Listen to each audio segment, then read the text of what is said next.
juste vous raconter la petite histoire, nous, qu'on a commencé, enfin, qui n'est pas si petite que ça, parce que, comme tu disais, dans les cantines scolaires en France, partout, ce sont 6,7 tonnes de nourriture qui sont gaspillées par an et par établissement, du primaire au lycée, selon l'Agence de l'environnement, l'ADEME.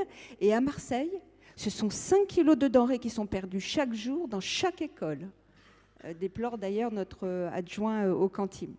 Et justement, pour lutter contre ce phénomène, donc pour réduire le gaspillage alimentaire, nous, on a pensé à l'articulation avec la précarité alimentaire que je vous ai énoncée dans le PAM. Et la ville de Marseille donc, a lancé un partenariat avec l'Association nationale du développement des épiceries solidaires Landes, qui dispose d'un réseau national de plus de 550 épiceries solidaires dans toute la France et qui viennent en aide chaque année à 200 000 personnes.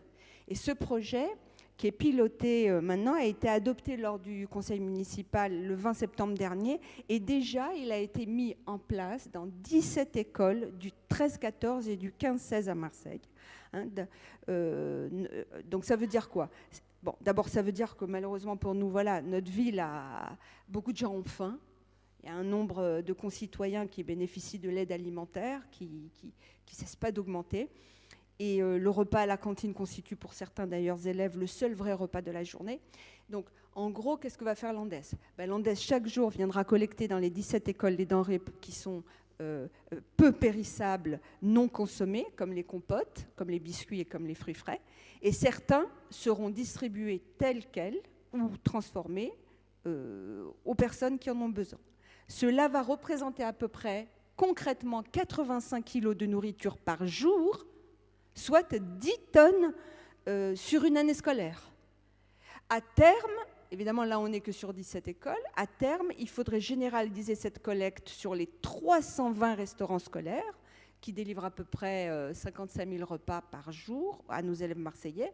Donc je pense que ça peut faire du poids, c'est-à-dire que c'est une des initiatives qui peut contribuer à atteindre les objectifs que tu as annoncés dans ton préambule par rapport au Pacte national de lutte contre le gaspillage alimentaire, qui a été d'abord défini par toutes les lois jusqu'en 2021, celle de climat et résilience. Voilà, avec pour objectif une réduction du gaspillage alimentaire de 50% à l'aune de 2050.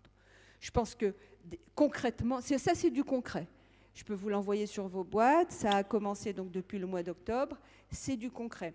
Bien sûr qu'en termes aujourd'hui de volume, ça fait petit, mais au fur et à mesure que les mois passent, et que surtout...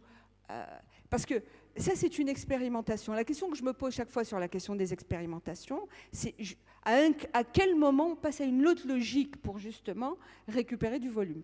Il faut engager des gens comme Ecosphère pour nous faire des diagnostics à partir justement aussi de l'expérience et pour pouvoir poursuivre sur des objectifs costauds.